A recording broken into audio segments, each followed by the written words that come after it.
মুহতারাম হাজিরিন, আমি আপনাদের সামনে পবিত্র কালামুল্লাহ থেকে একটি আয়াতে কারিমা তিলাওয়াত করেছি এবং রাসূল আকরাম সাল্লাল্লাহু আলাইহি ওয়াসাল্লামের হাদিস শরীফ থেকে একটি হাদিস পাঠ করেছি। যে আয়াত এবং হাদিসের মধ্যে পৃথিবীর ইতিহাসে গঠিত নবী মুহাম্মদুর রাসূলুল্লাহ সাল্লাল্লাহু আলাইহি ওয়াসাল্লামের উপর শ্রেষ্ঠ মুজিজার কথা বলা হয়েছে। যেই শ্রেষ্ঠ মুজিজার নাম হচ্ছে মিরাজ, মিরাজুন নবী সাল্লাল্লাহু আলাইহি ওয়াসাল্লাম। আজ এখন বর্তমান রজব মাস অতিবাহিত হচ্ছে। আজ রজব মাসের তৃতীয় জুমা। এই মাস আসলে আল্লাহর হাবিব সাল্লাল্লাহু আলাইহি ওয়াসাল্লাম একটি দোয়া করতেন। দোয়াটি হলো, আমরা সকলেই পড়ি, আল্লাহুম্মা বারিক লানা ফি রজব ওয়া শাবান ওয়া বাল্লিগনা রমাদান। এর অর্থ হলো, হে আল্লাহ, বারিক লানা ফি রজব ওয়া শাবান, রজব এবং শাবান মাসে আপনি আমাদেরকে বরকত বাড়িয়ে দিন, বরকতময় করুন। ওয়া বাল্লিগনা রমাদান, এবং রজব শাবান মাসে বরকতময় করে রমাদান পর্যন্ত আমাদেরকে পৌঁছিয়ে দিন। এই দোয়ার মধ্যে রাসূল আকরাম সাল্লাল্লাহু আলাইহি ওয়াসাল্লাম যে আমলটি করতেন, এই আমলে যে বরকতের কথা বলা হয়েছে, যদিও এখানে বরকত একটি মাত্র শব্দ, কিন্তু এই বরকতের ব্যাপক অর্থ অনেক বেশি। বরকত দ্বারা উদ্দেশ্য হলো, পরওয়ারদিগার আপনি আমার হায়াতের মধ্যে বরকত দান করুন। সারা বছর যেভাবে আপনি আমাকে হায়াত দান করেছেন, তৌফিক দান করেছেন চলাফেরা করা, আপনি আমার হায়াতের মধ্যে আরও একটি বরকত দান করুন, যাতে করে আমি এই রজব এবং শাবান মাসের পরে যে রমাদান মাস আসবে, ওই রমাদান মাসে আমার হায়াত কাজে লাগাতে পারি, আমল করতে পারি। যে আমলের মৌসুম আসছে, ওই আমলের মৌসুমে আমি আমার নিজের এই হায়াতটাকে বরকতময় করতে পারি। বরকতের অর্থ হচ্ছে এটা। আরও একটি বরকতের অর্থ হচ্ছে, ইয়া রাব্বাল আলামিন, আপনি আমার মালের মধ্যে, আমার সম্পদের মধ্যে বরকত করুন, যাতে করে রমাদান মাসে মাল উপার্জন করতে গিয়ে অধিক পরিশ্রম করে আমার রমাদানের যে আমল, সেই আমল থেকে আমি বিচ্যুত হয়ে না হই। এই জন্য আল্লাহ তাআলার কাছে বরকতের দোয়া করা।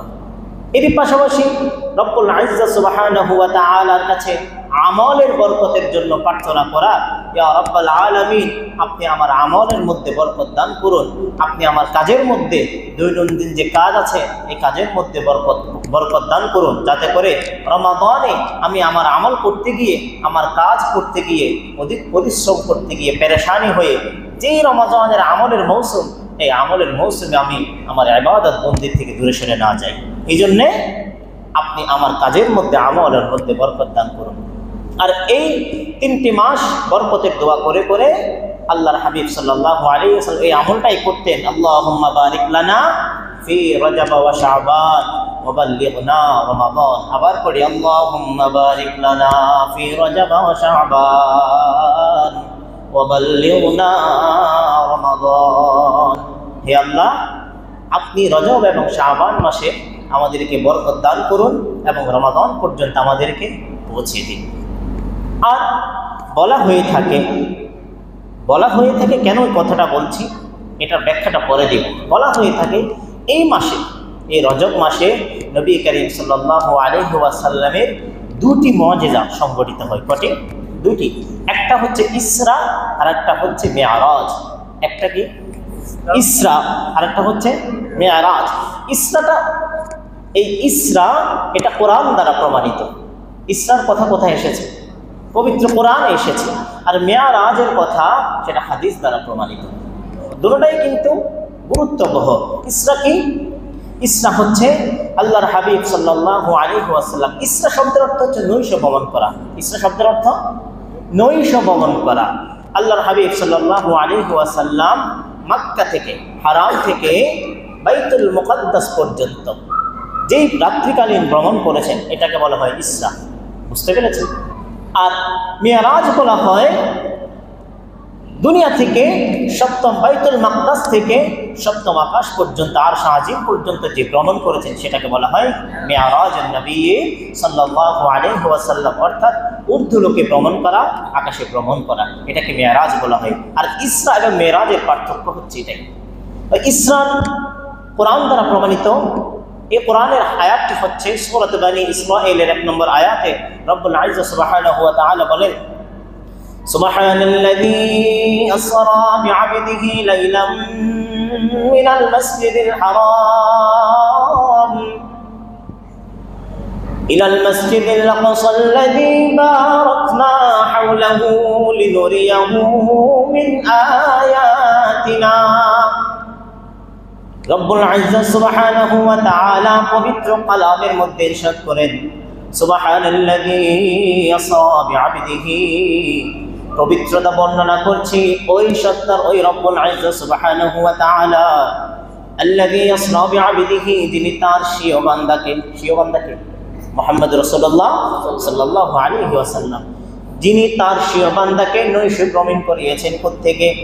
মিনাল মসজিদিল হারাম ইলাল মসজিদিল আকসা, মসজিদে হারাম থেকে মসজিদে আকসা তথা বাইতুল মুকাদ্দাস পর্যন্ত নৈশ ভ্রমণ করিয়েছেন। সেই রব্বুল ইজ্জতের পবিত্রতা বর্ণনা করছি। কেন? লিনুরিয়াহু মিন আয়াতিনা, যাতে করে আমি আমার বান্দাকে আমার নিদর্শন সমূহ দেখাতে পারি। আমি আমার বান্দাকে আমার নিদর্শন সমূহ যাতে দেখাতে পারি, এই জন্য আল্লাহ রাব্বুল ইজ্জত সুবহানাহু ওয়া তাআলা তার হাবিব মুহাম্মদুর রাসূলুল্লাহ সাল্লাল্লাহু আলাইহি ওয়াসাল্লামকে মসজিদে হারাম থেকে মসজিদে আকসা পর্যন্ত নৈশ ভ্রমণ করিয়েছে। লিনুরিয়াহু মিন আয়াতিনা ইন্নাহু হুয়াস সামিউল বাসীর। আর নিশ্চয়ই আল্লাহ তাআলা সর্বদ্রষ্টা, সবকিছু দেখেন এবং তিনি সর্বজ্ঞ, সবকিছু সম্পর্কে তিনি অবগত। এটা হচ্ছে ইসরা। এখন আমাদেরকে জানতে হবে মেরাজের প্রেক্ষাপট কি। মেরাজের প্রেক্ষাপট জানার আগে আমরা ইসরার পরিচয় জেনেছি। আপনাদের ক্লিয়ার তো ইসরা কাকে বলে? মেরাজের প্রেক্ষাপট জানার আগে আমাদেরকে জানতে হবে মেরাজের পূর্বে আল্লাহর হাবিব সাল্লাল্লাহু আলাইহি ওয়াসাল্লামের অবস্থা কেমন ছিল। সাল্লাল্লাহু আলাইহি ওয়াসাল্লাম বললেন, আল্লাহ হাবিব সাল্লাল্লাহু আলাইহি ওয়াসাল্লামের অবস্থা কেমন ছিল সেটা জানা দরকার। সেটা জানার জন্য আমরা সহিহ বুখারীর 3231 নম্বর হাদিসের মধ্যে আমরা লক্ষ্য করি, আম্মা জান আয়েশা রাদিয়াল্লাহু তাআলা আনহা থেকে যে হাদিসটি বর্ণনা হয়েছে সহিহ বুখারীতে, সেই হাদিসটিকে আল্লাহর হাবিব সাল্লাল্লাহু আলাইহি ওয়াসাল্লামের মিরাজের পূর্বের অবস্থা সম্পর্কে আমরা জানবো ইনশাআল্লাহ।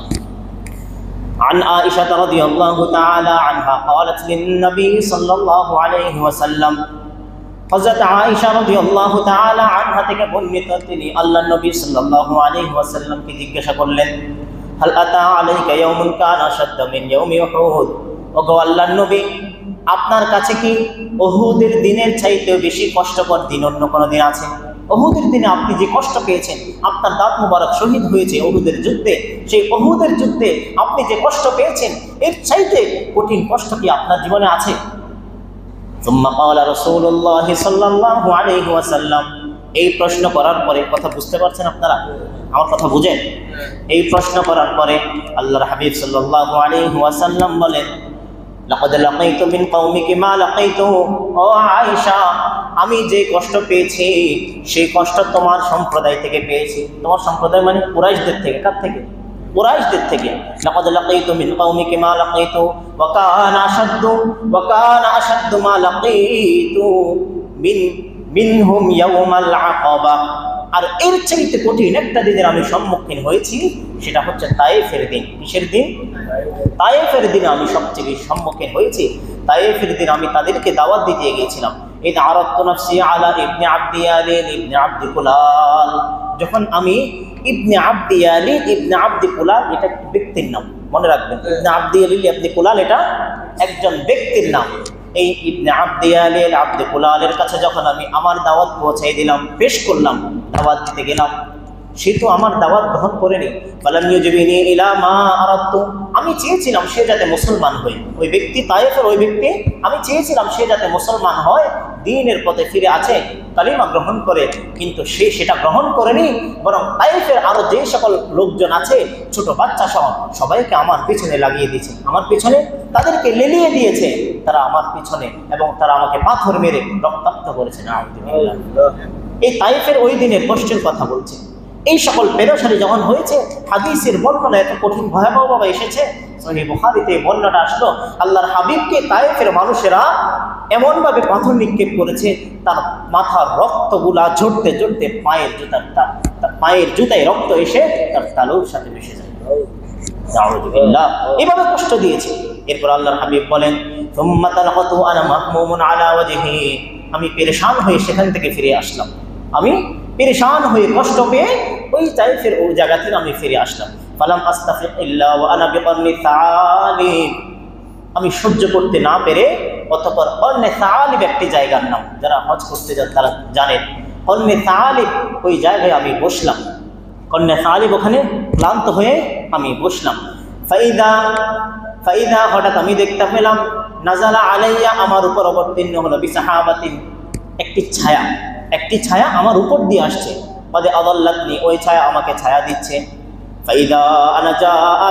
ফাইদা নাযারতু ফিহা জিবরিল আলাইহিস সালাতু ওয়াস সালাম, ওই জায়গায় যখন আমি বসলাম দেখলাম একটি মেঘখণ্ড, একটি ছায়া আমার উপর আমাকে ছায়া দিচ্ছে। অতঃপর আমি তাকালাম, তাকিয়ে দেখলাম সেই ছায়ায় জিবরাইল আলাইহিস সালাতু ওয়াস সালামকে দেখা যায়। কাকে দেখা যায়? জিবরাইল আলাইহিস সালাতু ওয়াস সালামকে দেখা যায়। সুবহানাল্লাহ। সুম্মা, এই ছায়া দেখা যাওয়ার পরে ফানাদি, জিবরাইল আমাকে ডেকে বললেন, আমাকে জিজ্ঞাসা করলেন, ইন্নাল্লাহা ক্বাদ সামিআ কাওলা কওমিন লাকুম ওয়া মা রাদ্দু আলাইক, আপনি যে তাদেরকে দ্বীনের দাওয়াত দিয়েছেন, তারা আপনার দাওয়াত গ্রহণ করে নাই, তারা আপনাকে রক্তাক্ত করেছে, আপনাকে ক্ষতবিক্ষত করেছে, বিভিন্নভাবে আপনাকে আঘাত করেছে। হাবিব, এটা আপনার এই কষ্টের কথা, আপনার এই অন্তিম মুহূর্ত স্বয়ং রব্বুল ইজ্জত সুবহানাহু ওয়া তাআলা সব দেখেছেন, সব শুনেছেন। সুবহানাল্লাহ, স্বয়ং আল্লাহ তাআলা আপনার এই অন্তিম মুহূর্তের কথা সব দেখেছেন।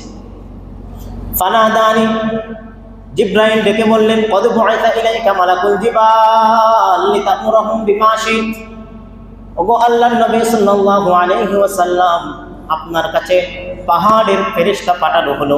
কাদেরকে? পাহাড়ের ফেরেশতা পাঠানো হলো। কেন? লিতামুরহুম বিমা শিত, যাতে করে আপনি যা আদেশ করেন তারা তা করতে পারে। আপনি যা আদেশ করেন তারা সেটাই করবে। ফানাদানি মালাকুল জিবাল, অতঃপর পাহাড়ের ফেরেশতা আমার কাছে আসলো। পাহাড়ের ফেরেশতা আসি বলল, ইন্নাল্লাহা ক্বাদ বুআসা ইলাইক, নিশ্চয় আল্লাহ তাআলা আপনার কাছে পাঠানো হলো, লিতামুরহুম বিমা শিত, আপনি যা আদেশ করেন সেটা করানোর জন্য। ফাযালিকা বিমা শিত, আর সেটা আপনি যেভাবে আদেশ করেন সেভাবেই হবে। ইন শিকতা আন উতবিকা আলাইহিমুল আখদাশাইন, ওগো পয়গম্বর মুহাম্মদুর রাসূলুল্লাহ সাল্লাল্লাহু আলাইহি ওয়াসাল্লাম, আপনি যদি আমাদেরকে আদেশ দেন, আপনি আদেশ দেওয়া মাত্র দুই পাহাড়ের ছাপা দিয়ে আমি তাদেরকে ধ্বংস করে দিব। আপনি একবার আদেশ দেন, ইন শিকতা আন উতবিকা আলাইহিমুল আখদাশাইন, আপনি আদেশ দেওয়া মাত্রই এই সম্প্রদায়কে, এই তায়েফ সম্প্রদায়কে আমি ধুলোয় মিশিয়ে দিব। ফাকালান নবী সাল্লাল্লাহু আলাইহি ওয়াসাল্লাম, প্যারা নবী তো জাহানের বাদশা মুহাম্মদুর রাসূলুল্লাহ সাল্লাল্লাহু আলাইহি ওয়াসাল্লাম বলেন, কি বলেন?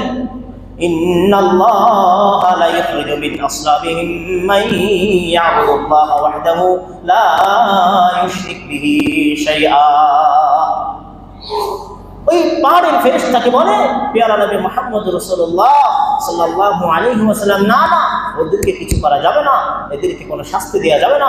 এরা ইসলামের দাওয়াত গ্রহণ না করলে কি হয়েছে, মিন আসলাবিহিম, তাদের ঔরস থেকে, তাদের বংশ থেকে এমন প্রজন্ম বের হবে যারা এক আল্লাহর ইবাদত করবে, তার সাথে কাউকে শরীক করবে না। সুবহানাল্লাহ। পৃথিবীর কোনো রাজা বাদশা পারবে এভাবে ক্ষমা করতে? রক্তাক্ত করে ফেলবে, এরপর এভাবে ক্ষমা করে দেব? আল্লাহর হাবিব সাল্লাল্লাহু আলাইহি ওয়াসাল্লাম এই কথাগুলো আমি কোন প্রেক্ষাপটে বলছি? মেরাজের পূর্বের অবস্থা, রাসূল আকরাম সাল্লাল্লাহু আলাইহি ওয়াসাল্লামের মেরাজের পূর্বের অবস্থা কেমন ছিল ওই প্রেক্ষাপটে কথাগুলো বলছি। এই অবস্থার পরে, মাফ করে দেওয়ার পরে, পৃথিবীর একটা বিরল দৃষ্টান্ত নবী মুহাম্মদ রাসূলুল্লাহ সাল্লাল্লাহু আলাইহি ওয়াসাল্লাম স্থাপন করলেন। এই দৃষ্টান্ত স্থাপন করার পরে এরপরেও কুরাইশবাসীদের থেকে যখন তিনি নানাভাবে নির্যাতিত হতে চলছেন, ওই সময় একটা আঙ্গুরের বাগানে গেলেন, আঙ্গুর ফলের বাগান, এক কাফেরের আঙ্গুর ফলের বাগানে গিয়ে আল্লাহ হাবিব বলেন, ইলা মান দাখালানি, আল্লাহ আপনি এদের কাদের কাছে আমাকে পাঠাইলেন? মনে হয় আল্লাহ হাবিব বলেন, মনে হয় আমি দুর্বল, এরা কেন আমার দাওয়াত গ্রহণ করছে না? আল্লাহর কাছে আরজি প্রকাশ করছে, নিজের অভিব্যক্তি আল্লাহর কাছে প্রকাশ করছে। এরপরে আল্লাহ বলেন, জিবরাইল তুমি আমার হাবিবের কাছে যাও, এখন থেকে আমি আমার হাবিবকে মুখের কথা দিয়ে, জবান দিয়ে, ওহির মাধ্যমে আমি তাকে এই উত্তর দিব না, বরং স্বয়ং জমিন থেকে আসমানে উঠে নিয়ে আমার হাবিবের সাথে দিদার করে আমি তাকে জবাব দেব। সুবহানাল্লাহ। এই তো শুরু হলো মেরাজের প্রেক্ষাপট, শুরু হলো মেরাজের প্রেক্ষাপট। এখন এই মেরাজ কখন হয়েছে এই বিষয় নিয়ে উলামায়ে কেরামের মধ্যে মুফাসসিরিনে কেরামগণের মধ্যে বিভিন্ন ইখতিলাফ পাওয়া যায় মেরাজের মাস ডেট নিয়ে। তবে বিশুদ্ধ এবং প্রসিদ্ধ বর্ণনা হচ্ছে আল্লাহর হাবিব সাল্লাল্লাহু আলাইহি ওয়াসাল্লাম মক্কা থেকে মদিনায় হিজরতের 1 বছর কিংবা 1.5 বছর পূর্বে, কি বললাম, মক্কা থেকে মদিনায় হিজরতের 1 বছর কিংবা 1.5 বছর পূর্বে মেরাজ হয়েছে। এই ব্যাপারে প্রায় জমহুর উলামায়ে কেরাম, মুহাদ্দিসিনে কেরাম, মুফাসসিরিনে কেরাম ঐক্যমত পোষণ করেছেন। এই মেরাজ সংগঠিত যখন হবে, আল্লাহর হাবিবকে যখন বলল, আমি সহিহ বুখারীর 349 নম্বর হাদিসের একটা বর্ণনা করব। এই মেরাজ সম্পর্কে বিশাল হাদিস, তবে 349 নম্বর হাদিস থেকে আমরা একটুখানি শুনবো। আমার আলোচনা হবে মুসলিম শরীফের হাদিস থেকে। 349 নম্বর একটুখানি অংশ আমি আপনাদেরকে শোনাই। عن أبي ذر رضي الله تعالى عنه يحدث أن رسول الله صلى الله عليه وسلم হযরত আবু যর রাদিয়াল্লাহু তাআলা আনহু থেকে বর্ণিত, তিনি বলেন, আন্না রাসূলুল্লাহ সাল্লাল্লাহু আলাইহি ওয়াসাল্লাম, নবী করিম সাল্লাল্লাহু আলাইহি ওয়াসাল্লাম বলেন, ফুরিজা আন সাকফি বাইতি ওয়া আনা বিমাক্কাহ, আল্লাহর হাবিব বলেন, আমি মক্কায় ঘুমাচ্ছিলাম, রাতে ঘুমাচ্ছিলাম, হঠাৎ আমি দেখতে পেলাম ফুরিজা আন সাকফি বাইতি, আমার ঘরের ছাদ খোলা, ঘরের ছাদ খোলা, ওয়া আনা বিমাক্কাহ, আমি তখন মক্কায় অবস্থান করলাম। এই অবস্থা দেখার পরে ফাইদা আনা জিবরিল আলাইহিস সালাতু ওয়াস সালাম, অতঃপর আমি দেখতে পেলাম ফাইদা নাযালা জিবরাইল আলাইহিস সালাতু ওয়াস সালাম, জিবরাইল আমিন আলাইহিস সালাতু ওয়াস সালাম আসলেন। আসার পরে কি করলেন, ফাফারাজা সাদরি, তিনি আমার বক্ষ বিদীর্ণ করলেন। বক্ষ বিদীর্ণ করা মানে বর্তমান ওপেন হার্ট চার্জারি যেটা বলে, তিনি আমার বক্ষ বিদীর্ণ করলেন। বক্ষ বিদীর্ণ করার পরে সুম্মা গাসালাহু বিমাই জামজাম, জমজমের পানি দিয়ে সেটা ধৌত করলেন। হাজী সাহেবরা যারা হজ করতে যান, অন্য কিছু না চাইলেও আপনারা হাজী সাহেবদের কাছ থেকে জমজমের পানিটা চাইবেন, কারণ এটা অনেক বরকতময়, এটা রেখে দিবেন, একটু একটু মিশা করে আস্তে আস্তে পান করবেন। সুম্মা গাসালাহু বিমাই জামজাম, অথবা জমজমের পানি দিয়ে আমার সেই বক্ষকে তিনি ধৌত করলেন। সুম্মা জাআ বিতাসলিম মিন যাহাবিন মুমতালিইন হিকমাতাও ওয়া ঈমানা, অতঃপর ঈমান এবং হিকমত পরিপূর্ণ একটা স্বর্ণের পাত্র নিয়ে আমার কাছে আসলেন। সেই পাত্রটা কি? ঈমান এবং হিকমতে, আরে বলেন না, ঈমান এবং হিকমতে পরিপূর্ণ স্বর্ণের একটি পাত্র আমার কাছে নিয়ে আসলেন।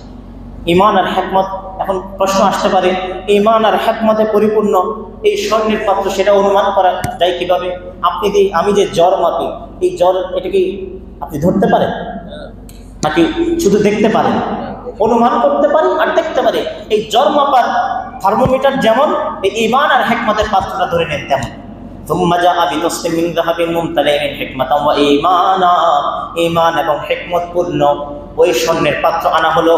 সুম্মা আফরাগাহু ফি সাদরি, অতঃপর এই পাত্রের মধ্যে যে ঈমান আর হিকমত যেটা ছিল, আমার বক্ষ বিদীর্ণ করার পরে ওই ঈমান আর হিকমত আমার অন্তরের মধ্যে, আমার বুকের মধ্যে ঢেলে দেওয়া হলো। সুবহানাল্লাহ। সুম্মা আতবাকাহু, অতঃপর সেটা লাগিয়ে দিল। অতঃপর ডক্টররা যে ওপেন হার্ট সার্জারি করে, আরে কোরআন হাদিসের গবেষণা থেকে এগুলো পায়, কোরআন হাদিসের এই গবেষণাগুলো থেকে এগুলো পায়। অতঃপর কি করলো, সেটা মিলিয়ে দিল। তাহলে কি কি পাইলাম? প্রথমে আল্লাহ তাআলা জিবরাইল আমিনের মাধ্যমে সংবাদ পৌঁছালো, এই কথাগুলোর জবাব দিবেন কোথায় নিয়ে? স্বয়ং দুনিয়া থেকে আসমানে নিয়ে জবাব দিবেন। জবাব দেওয়ার পরে আল্লাহর হাবিব যখন ঘুমাচ্ছেন, আল্লাহর হাবিব ঘুমানোর পরে তিনি দেখতে পেলেন হঠাৎ রাতে চাঁদ খোলা। এরপরে জিবরাইল আমিন আর এসে বক্ষ বিদীর্ণ করলেন, জমজমের পানি দিয়ে সেটা ধৌত করলেন। এরপর ঈমান আর হিকমত অন্তরের মধ্যে রেখে সেটা মিলাই দিলেন।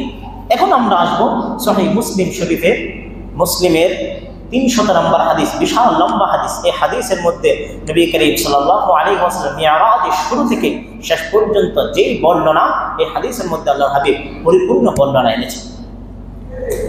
قال رسول الله صلى الله عليه وسلم, আল্লাহর হাবিব সাল্লাল্লাহু আলাইহি ওয়াসাল্লাম বলেন, উতিতু বিল বুরাক, আমার কাছে বুরাক আনা হলো, মানে বুরাক, বুরাক অর্থ বুরাক, আমার কাছে বুরাক আনা হলো। ওয়া হুয়া ওয়া হুয়া দাব্বাতুন আবয়াদু ফাওকাল হিমারি দুনাল বাগলি। এই বোরাকটার বর্ণনা হাদিসের মধ্যে আল্লাহ হাবিব দিচ্ছেন, আপনাদের মনোযোগ আছে, কথার উত্তর দিবেন, উত্তর না দিলে এই গুরুত্বপূর্ণ মাজমা যদি খেয়াল না করেন কিছুই বুঝবেন না। ওয়া হুয়া দাব্বাতুন আবয়াদু ফাওকাল হিমারি দুনাল বাগলি। এই বোরাকের বর্ণনা দিচ্ছে, বলল সেটা কেমন? ওয়া হুয়া দাব্বাতুন আবয়াদ, বলল এটা হচ্ছে সাদা। কি এটা কোন রঙের? সাদা রঙের। ফাওকাল হিমার, এই সাদা রঙের বোরাকটা হচ্ছে গাধা থেকে বড়, গাধা থেকে উঁচা। ফাওকাল হিমার দুনাল বাগ, গাধা থেকে উঁচা, খচ্চরের চাইতে ছোট। গাধা থেকে উঁচা, খচ্চরের চাইতে ছোট। আর এই বোরাকটা এটা কোত্থেকে আসলো? এটা হচ্ছে বারকুন থেকে আসছে। বারকুন মানে হলো বিদ্যুৎ। বারকুন মানে বিদ্যুৎ, বিদ্যুতের যে গতি, এই বিদ্যুৎ থেকে আসলো। বিদ্যুতের গতির মতো এর গতি। আল্লাহর হাবিব বলেন ইয়াদাউ হাফিরাহু ইনদা মুনতাহা তারফিহি, বোরাক এটার তার দৃষ্টি শক্তি তার নিজস্ব জায়গা থেকে যতটুকু পর্যন্ত তার দৃষ্টি যায়, ইয়াদাউ হাফিরাহু ইনদা মুনতাহা তারফিহি, এখান থেকে তার দৃষ্টি যতটুকু যায় সে এক লাফে ততটুকু যায়। আর বোরাকের দৃষ্টি আমার আর আপনার দৃষ্টির মতো না, তার দৃষ্টি আরো তীক্ষ্ণতা। আমার আর আপনার দৃষ্টির সাথে বোরাকের দৃষ্টি মিলানো হবে না, কারণ আল্লাহ প্রদত্ত দৃষ্টি, তার দৃষ্টি নিশ্চয়ই আরো তেজি। এই ইয়াদাউ হাফিরাহু ইনদা মুনতাহা তারফিহি, তার দৃষ্টি শক্তি যতটুকু যায় সে ততটুকু একলাফে যেতে পারে। এই সহিহ মুসলিমের হাদিস থেকে। এরপরে আমরা আরেকটা হাদিসের সামান্য একটু শুনবো। তিরমিজির একটি বর্ণনা 3131 নম্বর হাদিস, 3131 নম্বর হাদিস।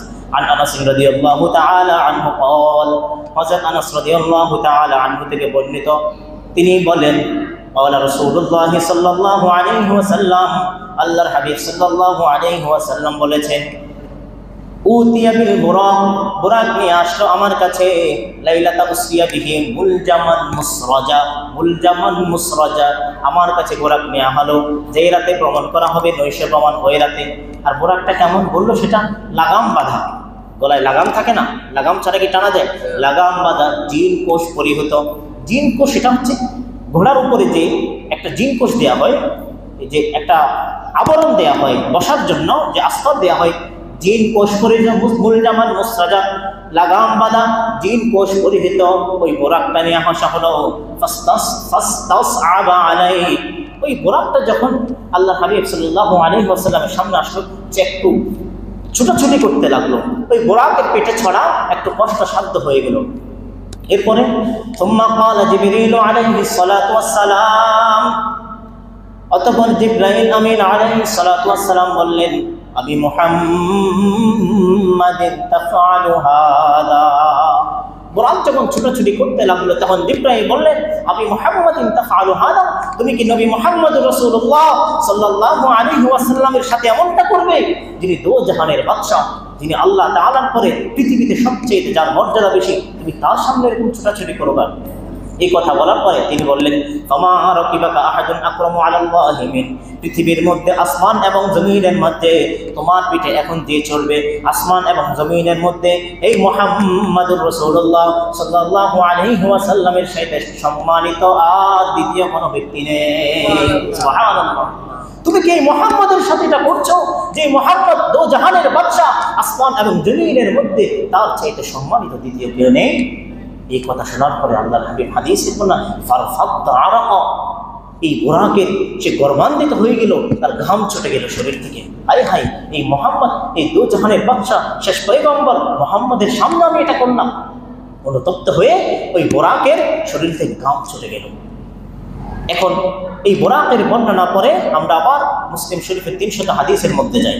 অতঃপর সুম্মা ক্বালা রাসূলুল্লাহ সাল্লাল্লাহু আলাইহি ওয়াসাল্লাম, অতঃপর নবী করিম সাল্লাল্লাহু আলাইহি ওয়াসাল্লাম বলেন, ফারাকিবতুহু, এই বর্ণনার পরে বলেন, ফারাকিবতুহু, আমি বুরাকের পিঠে চললাম, হাত্তা আতাইতু বাইতাল মাকদিস, আমি বাইতুল মুকাদ্দাসে আসলাম। বাইতুল মুকাদ্দাসে আসার পরে ফারাবাতুহু বিল হালকাতিল্লাতী ইয়ারবিতু বিহিল আম্বিয়া, সাধারণত বাইতুল মুকাদ্দাসে আম্বিয়া কিরাম রাদিয়াল্লাহু তাআলা আনহুম যেই খুঁটির সাথে তাদের যে বাহন, যেই খুঁটির সাথে তাদের বাহন বাঁধতেন আম্বিয়া কিরাম, আমি ওই খুঁটির সাথে বাহনটা বাঁধলাম। আম্বিয়া কেরামের নিদর্শন। ফারাবাতহু বিল হালকাতিল্লাতী ইয়ারবিতু বিহিল আম্বিয়া, আম্বিয়া কেরাম যে খুঁটির সাথে বাহন বাঁধে তাদের, আমি সেই খুঁটির সাথে আমার বোরাকটা বাঁধলাম। সুম্মা দাখালতুল মসজিদ, অতঃপর বাইতুল মুকাদ্দাস আমি প্রবেশ করলাম। সুম্মা সাল্লাইতু রাকাতাইন, এরপর 2 রাকাত আমি নফল নামাজ আদায় করলাম। অন্য একটা বর্ণনা পাওয়া যায় আল্লাহর হাবিব সাল্লাল্লাহু আলাইহি ওয়াসাল্লাম বাইতুল মুকাদ্দাসে যে 2 রাকাত নফল নামাজ আদায় করলেন। আরেক বর্ণনা পাওয়া যায় সেই আল্লাহর হাবিব সাল্লাল্লাহু আলাইহি ওয়াসাল্লাম পিছনে যত পয়গম্বর আছে সকল পয়গম্বর 2 রাকাত তার ইমামতিতে 2 রাকাত নফল নামাজ আদায় করলেন। সুবহানাল্লাহ, কেমন শান মান ওয়ালা পয়গম্বর মুহাম্মদুর রাসূলুল্লাহ সাল্লাল্লাহু আলাইহি ওয়াসাল্লাম। এরপরে বলেন ثم جاء جبريل عليه الصلاة والسلام بإناء من خمر ومن لبن, অতঃপর জিবরাইল আমিন আলাইহিস সালাতু ওয়াস সালাম আমার কাছে আসলেন 2টি পাত্র নিয়ে, একটি মদের পাত্র আর একটি দুধের পাত্র। আপনারা কথা বুঝতে পারছেন? একটি মদের পাত্র আর একটা দুধের পাত্র নিয়ে আর এদিকে আমার কথা। আশ্চর্য, এটা আল্লাহর হাবিবের কথা, হাদিসের বাণী। ثم جاء جبريل عليه الصلاة والسلام بإناء من خمر وإناء من لبن, একটি দুধের পাত্র আর একটি মদের পাত্র আনলেন, এনে যখন আমার সামনে দিলেন ফাখতারতুল লাবানা, আমি দুধের পাত্রটা গ্রহণ করলাম। এই দুধের পাত্র গ্রহণ করার পরে জিবরাইল আমিন বললেন ইখতারাতাল ফিতরা, আপনি স্বভাবজাত যেটা উসুল আপনি সেটাই গ্রহণ করলেন, যেটা পুত পবিত্র স্বভাবজাত মানুষের তবিয়াত যেটা আপনি সেটাই গ্রহণ করলেন। আরেক বর্ণনায় আম্মা জান আয়েশা থেকে এই বর্ণনা পাওয়া যায়, জিবরাইল আমিন বলেন আলহামদুলিল্লাহিল্লাযী হাদাকা লিল ফিতরা, সমস্ত প্রশংসা ওই রব্বুল ইজ্জত সুবহানাহু ওয়া তাআলার যিনি আপনাকে স্বভাবজাতের উপরে আপনাকে তৌফিক দান করেছেন, পথ প্রদর্শন করেছেন। লিআন্নাকা ইখতারাতাল লাবান, কেননা আপনি দুধের পাত্র যেটা সেটা গ্রহণ করেছেন। লাউ ইখতারাতাল খামরা, যদি আপনি মদের পাত্রটা গ্রহণ করতেন লাহাওয়াত উম্মাতাকা, তাহলে আপনার সমস্ত উম্মত পথভ্রষ্ট হয়ে যেত। আল্লাহ তাআলা তার পয়গম্বরকে সেভাবে সাহায্য করেছেন। যদি আপনি দুধের পাত্র গ্রহণ না করে মদের পাত্র গ্রহণ করতেন আপনার সমস্ত উম্মত পথভ্রষ্ট হয়ে যেত। এই জন্য এই কথা শোনার পরে স্বস্তি পেল। ইখতারাতাল ফিতরা, স্বভাবজাত যেটা আপনি সেটাই গ্রহণ করলেন। অতঃপর এখনো কোথায় আছেন? এখানে জমিনে আছেন। এখনো কোথায়? জমিনে আছেন। ثم عرج بنا الى السماء, আল্লাহর হাবিব বলেন জিবরাইল আলাইহিস সালাতু ওয়াস সালাম আমাকে নিয়ে আসমানে ভ্রমণ করলেন। প্রথম আসমান কোন আসমান? প্রথম আসমান গেলেন। প্রথম আসমানে যাওয়ার পরে ফাস্তাফতাহা জিবরিল, জিবরাইল আসমানের দরজা খোলার জন্য প্রথম আসমানের দারোগার কাছে অনুমতি চাইলেন। প্রথম আসমানের দারোগার কাছে অনুমতি চাইলেন। প্রথম আসমানের দারোগার নাম হচ্ছে ইসমাঈল, মনে রাখবেন কথাটা। প্রথম আসমানের দারোগার নাম ইসমাঈল। থুম্মা আরাজা বিনা ইলাস সামা ফাস্তাফতাহা জিবরিল, জিবরাইল অনুমতি চাইলেন। কিলা, জিবরাইলকে বলা হলো মান আনতা, তুমি কে? ফাকালা জিবরাইল, জিবরাইল বললেন আনা জিবরিল আলাইহিস সালাম, আমি হলাম জিবরাইল আলাইহিস সালাতু ওয়াস সালাম। প্রথম আসমানের দারোগা জিজ্ঞাসা করলো ওমান মাআকা, আপনার সাথে উনি কে এসেছেন? ক্বালা মুহাম্মাদুর রাসূলুল্লাহ সাল্লাল্লাহু আলাইহি ওয়াসাল্লাম, আমার সাথে যিনি এসেছেন তিনি দো জাহানের বাদশা নবী মুহাম্মাদুর রাসূলুল্লাহ সাল্লাল্লাহু আলাইহি ওয়াসাল্লাম। এই কথা যখন বলল এরপরে ফাকিলা জিজ্ঞেস করা হলো কদ বয়সে নাই, আপনাকে কি তাকে নিয়ে আসার কথা বলা হয়েছে আল্লাহর পক্ষ থেকে? আপনাকে তাকে নিয়ে আসার কথা বলা হয়েছে? ক্বালা কদ বয়সা ইলাই, হ্যাঁ আমাকে বলা হয়েছে। ফাফতিহা লানা, অতঃপর খোলা হলো। এই হাদিসের এই অংশ থেকে আমরা একটা জিনিস বুঝতে পারলাম, সমস্ত ফেরেশতাদের মধ্যে সবচেয়ে সম্মানিত কে? জিবরাইল আমিন আলাইহিস সালাতু ওয়াস সালাম। সমস্ত পয়গম্বরের মধ্যে সবচেয়ে সম্মানিত কে? নবী মুহাম্মদুর রাসূলুল্লাহ সাল্লাল্লাহু আলাইহি ওয়াসাল্লাম। ফেরেশতা জগতের সম্মানিত ফেরেশতা জিবরাইল প্রথম আসমানের দারোগার কাছে গিয়ে বললেন আমি আসলাম। এরপরে তার পরিচয় দিল মুহাম্মদুর রাসূলুল্লাহ সাল্লাল্লাহু আলাইহি ওয়াসাল্লামের কাছে আসলো। এরপরও বলা হলো তাদের বড়াইতেই নেই, তাকে কি নিয়ে আসার কথা বলা হয়েছে। এই হাদিস দ্বারা আমরা এটা বুঝতে পারি, আপনি যত বড় হন না কেন, যত সম্মানিত ব্যক্তি হন না কেন, অন্যের গৃহে অন্যের ঘরে প্রবেশ করতে হলে আপনাকে অনুমতি নিয়ে প্রবেশ করাটাই হচ্ছে সঠিক পথ, সঠিক পন্থা। আর অন্যের গৃহে প্রবেশ করতে গিয়ে অনুমতি না চাওয়া এটা গোড়ামি ছাড়া কিছুই নয়। এখানেও আল্লাহর হাবিব আদর্শ শিক্ষা দিয়েছেন, তোমরা অন্যের গৃহে প্রবেশ করতে গেলে অনুমতি নিয়ে ঢুকো, কারণ যেখানে সমস্ত ফেরেশতার সর্দার জিবরাইল আমিন আসমানের প্রথম দারোগার কাছে অনুমতি চেয়েছেন, নবী মুহাম্মদ রাসূলুল্লাহ অনুমতি চেয়েছেন, তাদের জন্য অনুমতি লাগেনি? লাগে না। এরপরও আমাদেরকে শিষ্টাচার শিক্ষা দিয়ে গিয়েছেন। ফাফতিহা লানা, আমাদের জন্য আসমানের প্রথম আসমানের দরজা খোলা হলো। ফাইদা আনা বিআদম, আমি সেখানে গিয়ে দেখলাম হযরত আদম আলাইহিস সালাতু ওয়াস সালাম। কে বলছেন? মুহাম্মদ রাসূলুল্লাহ সাল্লাল্লাহু আলাইহি সাল্লাম বলছেন। সেখানে আমার সাথে আদমের সাথে দেখা হলো। অন্য আরেকটি বর্ণনায় পাওয়া যায়, কুলতু লিজিবরাইল, আমি জিবরাইলকে জিজ্ঞেস করলাম, মান হাযা, উনি কে? ক্বালা হাযা আদম, তিনি হচ্ছেন আদম। ওয়া আলা ইয়ামিনিহি আসফিদাতুন, তার ডান পাশে কিছু সংখ্যক লোক বসে আছে। ওয়া আলা ইয়াসার, কার পাশে? আদম আলাইহিস সালাতু ওয়াস সালামের পাশে। ওয়া আলা ইয়ামিনিহি আসফিদাতুন, তার ডান পাশে কিছু লোক বসে আছে। ওয়া আলা ইয়াসারিহি আসফিদাতুন, তার বাম পাশে কিছু লোক বসে আছে আদম আলাইহিস সালাতু ওয়াস সালামের পাশে। وهذه الأصفدة الذي على يمينه والأصفدة الذي على شماله نسم بنيه, ডান পাশে যারা বসে আছে আর বাম পাশে যারা বসে আছে, ডানে বামে যারা বসে আছে তারা হলো নাসাম বানিহি, আদম আলাইহিস সালাতু ওয়াস সালামের বংশধর, আদম আলাইহিস সালাতু ওয়াস সালামের বংশধর। ওয়াল আসফিদাতুল লাযী ফাআহলুল ইয়ামিনি আহলুল জান্নাহ, ডান পাশে যারা বসে আছে তারা হলো জান্নাতি। ওয়া আহলুল শিমালি আহলুন নার, বাম পাশে যারা বসে আছে তারা হলো জাহান্নামী। নাউযুবিল্লাহ। এইজন্য ফাইদা নাযারা ক্বাবিলা ইয়ামিনিহি, যখন তিনি ডান দিকে যান দাহিকা, তিনি হেসে দেন, ডান দিকে তাকালে আদম আলাইহিস সালাম হেসে দেন। ওয়া ইযা নাযারা ক্বাবিলা শিমালিহি, যখন তিনি বাম দিকে তাকান বাকা, তিনি কান্না করে, যার চোখ দিয়ে অশ্রু ঝরে এই মানুষগুলোর জন্য। ডান দিকে তাকালে তিনি হাসেন, তারা হইলেন জান্নাতি লোক। বাম দিকে তাকালে তিনি হাসেন, কান্না করেন, কারণ এটা জাহান্নামে। আমাদের সকলকে আদম আলাইহিস সালাতু ওয়াস সালামের ডানের অন্তর্ভুক্ত হওয়ার তৌফিক দান করুন। সকলে বলে আমিন। এই হলো প্রথম আসমান। তুম্মা আরাজা বিনা ইলা সামাইস সানিয়া, এরপরে জিবরাইল আমিন আলাইহিস সালাতু ওয়াস সালাম আমাকে নিয়ে দ্বিতীয় আসমানের দিকে রওনা দিলেন। ফাস্তাফতাহা জিবরিল, জিবরাইল দ্বিতীয় আসমানেও প্রথম আসমানের মতো অনুমতি চাইলেন। ফাকিলা মান আনতা, দ্বিতীয় আসমানে বলা হলো আপনি কে? জিজ্ঞেস করা হলো আপনি কে? জিবরাইল বলেন কুলতু লি জিবরিল, আমি হলাম জিবরিল। সুম্মা ক্বালা, অতঃপর জিজ্ঞেস করা হলো ওমান মাআকা, আপনার সাথে কে?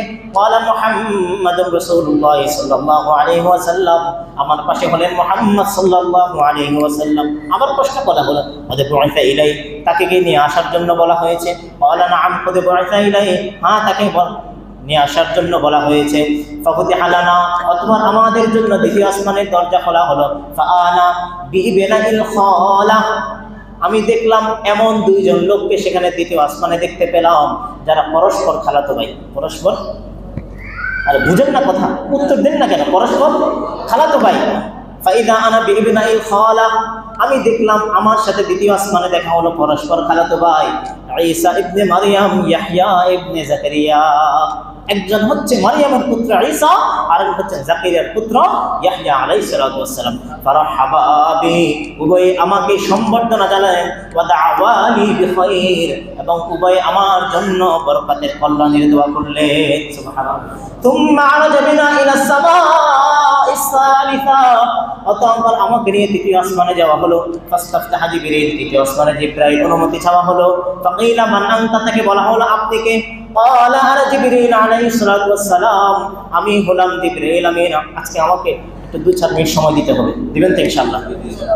কারণ শেষ করতে না পারলে 2-4 মিনিট। সুম্মা ফাকিলা, তাকে বলা হলো মান আনতা, আপনি কে? তিনি বললেন আনা জিবরিল আমিন আলাইহিস সালাতু ওয়াস সালাম, আমি হলাম জিবরাইল আমিন আলাইহিস সালাতু ওয়াস সালাম। ফাকিলা ওমান মাআকা, আবার জিজ্ঞেস করা হলো আপনার সাথে উনি কে? আপনার সাথে? তিনি বললেন মুহাম্মাদুর রাসূলুল্লাহ সাল্লাল্লাহু আলাইহি ওয়াসাল্লাম, আমার সাথে হলেন মুহাম্মাদুর রাসূলুল্লাহ সাল্লাল্লাহু আলাইহি ওয়াসাল্লাম। প্রথম, দ্বিতীয়, তৃতীয় আসমানেও জিজ্ঞাসা করা হলো ওয়াদ বুইসা ইলাই, তাকে কি আপনার সাথে পাঠানোর কথা বলা হয়েছে?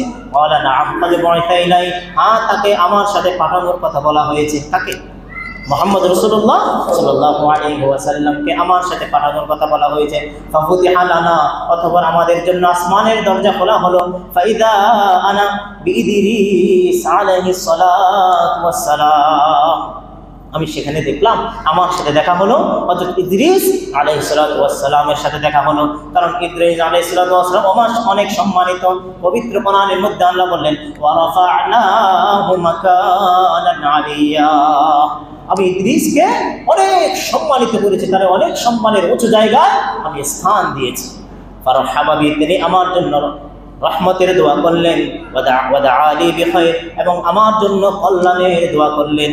ثم عرج بنا الى السماء الرابعه, অতঃপর আমাকে চতুর্থ আসমানে নিয়ে আসা হলো। ফাস্তাফতাহ জিবরিল, চতুর্থ আসমানে জিবরাইল অনুমতি চাইলেন। ফাকিলা, বলা হলো মান আনতা, আপনি কে? অতঃপর উত্তর দিল আনা জিবরিল আলাইহিস সালাতু ওয়াস সালাম। ثم قيل, তাকে জিজ্ঞাসা করা হলো মান মাআকা, আপনার সাথে কে? তিনি বললেন মুহাম্মাদুর রাসূলুল্লাহ সাল্লাল্লাহু আলাইহি ওয়াসাল্লাম। চতুর্থ আসমানে যখন মুহাম্মদের পরিচয় দেওয়া হলো, প্রথম দ্বিতীয় তৃতীয় আসমানের মতো চতুর্থ আসমানের দারোগা জিজ্ঞাসা করলো কদ বুইসা ইলাই, তাকে কি আপনার সাথে পাঠানো হলো? ক্বালা নাআম কদ বুইসা ইলাই, তাকে জবাব দেওয়া হলো হ্যাঁ, আমাকে তাকে নিয়ে আসার জন্য অনুমতি দেওয়া হলো। ফাফতিহা লানা, অতঃপর আমাদেরকে তাদের সাথে আনা হলো। ফাইদা আনা বিউসুফ আলাইহিস সালাতু ওয়াস সালাম, অতঃপর আমার সাথে ইউসুফ আলাইহিস সালাতু ওয়াস সালামের সাথে সাক্ষাৎ হলো, দেখা হলো। ইউসুফ আলাইহিস সালাতু ওয়াস সালামের সাথে যখন সাক্ষাৎ হলো, আমি দেখলাম শাতরুল হাসান, গোটা পৃথিবীর অর্ধেক সৌন্দর্য পয়গম্বর ইউসুফ নবীর মধ্যে আল্লাহ তাআলা দিয়ে দিয়েছে। সুবহানাল্লাহ, আমি দেখলাম গোটা জগতে অর্ধেক সৌন্দর্য নবী পয়গম্বর ইউসুফ আলাইহিস সালাতু ওয়াস সালামের মধ্যে দেওয়া হয়েছে। এত সৌন্দর্য মণ্ডলিতে করে আল্লাহ তাআলা দিয়ে দিয়েছেন। আরে যেখানে নবী পয়গম্বর ইউসুফ নবী যদি এত সৌন্দর্য হয়, তাকে গোটা সৃষ্টি জগতের অর্ধেক সৌন্দর্য দেওয়া হয়েছে। হাদিসের আজকে সময় কম, না হলে নবী পয়গম্বরের কিছু বর্ণনা দিতাম। তার সৌন্দর্যের মধ্যে হযরত কাব ইবনে মালিক বলেন, তার চেহারা, মুহাম্মদের চেহারা যখন আমরা দেখতাম, ইদা সাররা, যখন তিনি হাসতেন, কান্নাহু কিতাআতুল কমর, মনে হয় একটা চাঁদের টুকরা হাসছে। সুবহানাল্লাহ, নবী মুহাম্মদের সৌন্দর্য এত বেশি ছিল, সূর্যের দিকে যখন আপনি তাকাবেন, সূর্য আপনি তাকানোর পরে আপনার চোখের মধ্যে একটা ঝলক মারবে, দ্বিতীয়বার তাকাতে পারবেন না। এটা হচ্ছে ইউসুফের সৌন্দর্য। কিন্তু আপনি চন্দ্রের দিকে তাকান, সেই চন্দ্র আপনি যত বেশি তাকাবেন, মায়া ছড়াতে থাকবে, মায়া তার বৃদ্ধি হতে থাকবে। ঠিক নবী পয়গম্বরের চেহারা মোবারক এমন ছিল, আপনি তার দিকে যত তাকাবেন তত তাকাতেই মন চাবে। মৃদু মায়া, এটাকে বলে কি? মৃদু মায়া। ثم عرج بنا الى السماء الخامسه, অতঃপর পঞ্চম আসমানে, এগুলো আর বলতে হবে, অনুমতি চাওয়ার বিষয় বুঝতে পারলেন না? মনে থাকবে তো? অনুমতি চাওয়ার পরে জিজ্ঞাসা করা হলো আপনি কে? বলল আমি জিবরাইল। আপনার সাথে কে এসেছেন? মুহাম্মদ রাসূলুল্লাহ সাল্লাল্লাহু আলাইহি ওয়াসাল্লাম। তাকে কি পাঠানো হলো? হ্যাঁ, পাঠানো হলো। এরপরে অনুমতি নেওয়ার পরে আসমানের দরজা খোলা হলো। ফাইদা আনা বিহারুন, আমি দেখলাম হারুন আলাইহিস সালামের সাথে পঞ্চম আসমানে আমার সাক্ষাৎ হয়। ফারহাবা বি, তিনি আমাকে সংবর্ধনা জানালেন। ওয়াদাআনি বিখাইর, এবং আমার জন্য কল্যাণের দোয়া করলেন। এই ছিল পঞ্চম। থুম্মা আরাজা বিনা ইলা সামাইস সাদিসা, অতঃপর ষষ্ঠ আসমানে আমাকে নিয়ে যাওয়া হলো। নিয়ে যাওয়ার পরে ফাফতিহা লানা, আমাদের জন্য যখন ষষ্ঠ আসমানের দরজা খুললেন। ফাইদা আনা বিমূসা আলাইহিস সালাতু ওয়াস সালাম, মুহাম্মদ রাসূলুল্লাহ সাল্লাল্লাহু আলাইহি ওয়াসাল্লাম বলেন, ষষ্ঠ আসমানে আমার সাথে মূসা আলাইহিস সালাতু ওয়াস সালামের সাথে সাক্ষাৎ হয়। ফারহাবা বি ওয়াদাআনি বিখাইর, তিনি আমাকে সম্বর্ধনা জানালেন এবং আমার জন্য কল্যাণের দোয়া করলেন। এটা কিসের কথা বলছে? মনে আছে? মেরাজের কথা। আরে মেরাজের রাতে কি হয়েছে সে কথা বলছে। তুম্মা আরাজা বিনা ইলা সামাইস সাবিআ, বললাম না মুসলিম শরীফে 300 নম্বর হাদিস, এই 300 নম্বর হাদিসের বর্ণনায় বলছে। তুম্মা আরাজা বিনা ইলা সামাইস সাবিআ, অতঃপর সপ্তম আসমানে নিয়ে যাওয়া হলো। সপ্তম আসমানের দরজা খোলার পরে ফাইদা আনা বি ইব্রাহিম আলাইহিস সালাতু ওয়াস সালাম, সপ্তম আসমানে দেখলাম আমার সাথে সাক্ষাৎ হলো নবী পয়গম্বর ইব্রাহিম আলাইহিস সালাতু ওয়াস সালামের সাথে। কার সাথে? হযরত ইব্রাহিম আলাইহিস সালাতু ওয়াস সালামের সাথে আমার সাক্ষাৎ হলো। সপ্তম নম্বর আসমানে সাক্ষাৎ হওয়ার পরে ইব্রাহিম আলাইহিস সালাতু ওয়াস সালাম দুটি কথা বললেন। মুহাম্মদুর রাসূলুল্লাহকে কয়টি? দুইটি। এক নম্বর বললেন, আপনি মুহাম্মদ পয়গম্বর সর্বশ্রেষ্ঠ নবী, আপনি এসেছেন আমার পক্ষ থেকে দুইটি জিনিস আপনি আপনার উম্মতের মাঝে পৌঁছে দিবেন। এক নাম্বার হচ্ছে আপনি আপনার উম্মতের কাছে আমার পক্ষ থেকে সালামটা পৌঁছে দিবেন, সালামটা পৌঁছে দিবেন। দুই নাম্বার বললেন, একটি ইব্রাহিম নবী পয়গম্বর জান্নাতের বর্ণনা দিলেন। কিসের বর্ণনা? জান্নাতের বর্ণনা দিলেন। জান্নাতের বর্ণনা দেওয়ার ক্ষেত্রে তিনি বললেন জান্নাতের মাটি হচ্ছে এমন তৈয়বুত তুরবা, এই জান্নাতের মাটি হলো এটা সবচেয়ে সুগন্ধযুক্ত মাটি। ও আযবাতুল মা, জান্নাতের পানি হলো সবচেয়ে সুমিষ্ট, সবচেয়ে সুমিষ্ট পানি।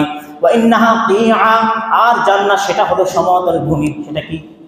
সমতল ভূমি। ওয়া ইন্না গিরাসাহা লা ইলাহা ইল্লাল্লাহ, আর যে সমতল ভূমি, এই সমতল ভূমির মধ্যে আপনি বৃক্ষ কিভাবে রোপণ করবেন, জান্নাতের মধ্যে সমতল ভূমির মধ্যে আপনি কিভাবে ঘর নির্মাণ করবেন, আপনার কিভাবে আপনার ঘর নির্মাণ করবেন, বৃক্ষ নির্মাণ করবেন, আপনার সেই সমতল ভূমিকে আপনি পরিপূর্ণ করবেন।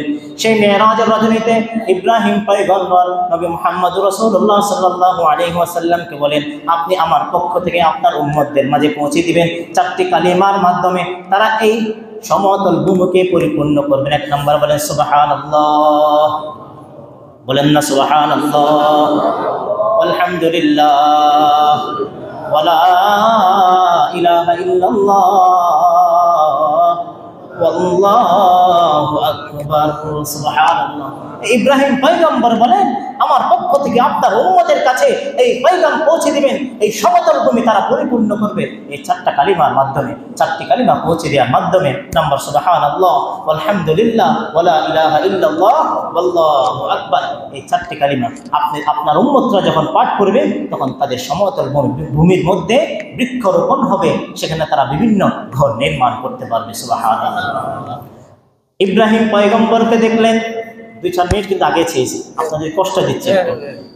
ইব্রাহিম পয়গম্বরকে দেখলেন মুস্তিদান দহরিহি ইলাল বাইতুল মামুর, তিনি হেলান দিয়ে বাইতুল মামুমের সাথে বসে আছেন, বাইতুল মামুরের সাথে তিনি বসে আছেন। মুস্তিদান দহরিহি ইলাল বাইতুল মামুর, বাইতুল মামুর এটা কেমন বলেন? মসজিদে হারাম থেকে, কিসের থেকে? মসজিদে হারাম থেকে সোজা বরাবর 7 আসমানে একটি ঘরকে বাইতুল মামুর বলা হয়। ইয়াদখুলুনা কুল্লা ইয়াউমিন ওয়া লাইলাতিন ৭০,০০০ মালাকিন সুম্মা লা ইয়াউদুনা ফীহি। এই সব মসজিদে হারাম থেকে ৭ম আসমানের সোজা বরাবর যে ঘরটি আছে, এই ঘরের মধ্যে প্রতিদিন ৭০,০০০ ফেরেশতা প্রবেশ করে। ইয়াদখুলুনা কুল্লা ইয়াউমিন ৭০,০০০ মালাকিন, এই ৭০,০০০ যেই ৭০,০০০ ফেরেশতা একবার প্রবেশ করে, সুম্মা লা ইয়াউদুনা ইলাইহি, কিয়ামত পর্যন্ত দ্বিতীয়বার তারা প্রবেশ করার আর সুযোগ হয় না। সুবহানাল্লাহ। একবার প্রবেশ করলে কিয়ামত পর্যন্ত ৭০ চলতেই আসে। যেই ফেরেশতা, যেই দল একবার ৭০,০০০ ফেরেশতা প্রবেশ করলো, কিয়ামত পর্যন্ত দ্বিতীয়বার আর তাদের সিরিয়াল আসে না। মুস্তিদান দহরিহি ইলাল বাইতুল মামুর, বাইতুল মামুর সম্পর্কে ধারণা পেলেন তো? মেরাজের রজনীতে যা যা হচ্ছে বলছে। সুম্মা আরাজা বিনা ইলা সিদরাতিল মুনতাহা, অতঃপর আমাকে নিয়ে যাওয়া হলো কোথায়? সিদরাতুল মুনতাহা। সিদরাত শব্দের অর্থ হচ্ছে এটা একটা বৃক্ষ, কুল বৃক্ষ, কুল আছে না, গাছের কুল, একটা কুল বৃক্ষ। সিদরাতুল মুনতাহায় নিয়ে যাওয়া হলো। আল্লাহর হাবিব বলেন এটা একটি বৃক্ষ। এই বৃক্ষের বর্ণনা দিতে গিয়ে মুহাম্মদ রাসূলুল্লাহ বলেন ফালাম্মা গাশিয়াহা মিন আমরিল্লাহি মা গাশিয়াত, যখন এই বৃক্ষের উপর আল্লাহ রাব্বুল ইজ্জত সুবহানাহু ওয়া তাআলা যখন হুকুম করে লাগাইয়ারত, এটা এমন রং বেরঙের রং ধারণ করে, ফামা আহাদুম মিন খালকিল্লাহ, সৃষ্টির কারো পক্ষে সম্ভব নয় এই কুল বৃক্ষের সিদরাত, কুল বৃক্ষের রঙের বর্ণনা দেয়া। আল্লাহর হাবিব বলেন আমি এর পাতাও দেখেছি, এর ফলও দেখেছি। ও আওরাকুহা কাআদানিল ফিল, এর পাতা হলো হাতির কানের মতো। কিসের কানের মতো? হাতির কানের মতো। ওয়াইদা সামারুহা কালকিলাল, এই সিদরাত যে কুল বৃক্ষ, এই বৃক্ষের ফলগুলো হচ্ছে বড় বড় মোটকার মতো। বড় বড় মোটকা তো ছিলেন, বড় বড় মোটকার মতো। এরপরে এই সিদরাতুল মুনতাহা, কেমন? মুনতাহা শব্দের অর্থ শেষ, মানে ৭ম আসমানের পরে এই সিদরাতুল মুনতাহা হচ্ছে, এর উপরে হচ্ছে ঊর্ধ্ব জগৎ আর নিচে হচ্ছে নিম্ন জগৎ। এই ঊর্ধ্ব জগৎ আল্লাহর হাবিব বলে এরপরে কি হয়েছে সেটা কোনো উম্মতকে তিনি জানিয়ে দেন না। এরপরে কি হয়েছে সেটা স্বয়ং আল্লাহ এবং তার হাবিব জানেন। এরপরে তিনি বলেন ফাআওহা ইলাইয়া ফাআওহা আল্লাহু ইলাইহা মা আওহা, আল্লাহ আমার উপর যা অবতীর্ণ করলেন সেটা আমি জানি। এরপর আর কোনো বর্ণনা দেওয়া হয় নাই। এরপরে আল্লাহর হাবিব আল্লাহ পাকের পক্ষ থেকে মেরাজের রজনীতে যখন ফিরে আসলেন, ফিরে আসানোর পরে তিনি বলেন ফানাজারতু ইলা মূসা আলাইহিস সালাতু ওয়াস সালাম, আমি কার কাছে আসলাম? মূসা আলাইহিস সালাতু ওয়াস সালামের কাছে। মূসা পয়গম্বরের কাছে আসার পরে তিনি বললেন মা ফরদ রাব্বুকা আলা উম্মতিকা, আপনার উম্মত আপনার উপর কি ফরজ করেছেন, আপনার উম্মতের উপর আল্লাহ তাআলা কি ফরজ করেছেন? তিনি বললেন খামসুনা সালাতান, 50 ওয়াক্ত নামাজ। কয় ওয়াক্ত নামাজ? খামসুনা সালামান। কি বলেন? ইন্না উম্মাতাকা লা ইউতিকুনা যালিক ফারজি ইলা রাব্বিকা, আপনি আপনার প্রভুর কাছে ফিরে যান, আল্লাহ তাআলার কাছে ফিরে যান, ফিরে গিয়ে ফাসআলহু তাখফিফ, এটা আপনি কমিয়ে আনেন। ফা ইন্না উম্মাতাকা লা ইউতিকুনা যালিক, কারণ আপনার উম্মত এই কষ্টটা, এই 50 ওয়াক্ত নামাজ তারা কখনো পড়তে পারবে না। পারবে না, আরো কমাতে হবে। এরপরে তিনি বলেন ইন্নী ক্বাদ বালাউতু বানি ইসরাঈল, আমি আমার সম্প্রদায় বনি ইসরাঈলকে পরীক্ষা করলাম, ফাখাবারতুহুম, তাদেরকে পরীক্ষা করার পর আমার অভিজ্ঞতা হয়েছে, আমার এই ব্যাপারে অভিজ্ঞতা আছে, তারা পারবে না। মুহাম্মদ রাসূলুল্লাহ আল্লাহ তাআলার কাছে গিয়ে বললেন ইয়া রাব্বি ফাসআলু তাখফিফ মিন উম্মতি, আপনি আমার উম্মতের পক্ষ থেকে এই 5 ওয়াক্ত নামাজটাকে একটু কমিয়ে দিন। ফাহাত্তা আন্নী খামসা, আল্লাহ তাআলা আমার থেকে কয় ওয়াক্ত কমিয়েছেন? 5 ওয়াক্ত কমিয়েছেন। 5 ওয়াক্ত কমানোর পরে সুম্মা নাযালা ইলা মূসা, আবার নামার সময় কার সাথে দেখা? মূসা আলাইহিস সালাতু ওয়াস সালামের কাছে দেখা। তিনি বললেন মা ফারাদা রাব্বুকা আলা উম্মাতিক, আপনার উম্মতের উপর কি ফরজ করা হয়েছে? ওমা হাত্তা, কি কমানো হয়েছে? তিনি বললেন হাত্তা আন্নী খামসান, আমার থেকে 5 ওয়াক্ত নামাজ হয়েছে।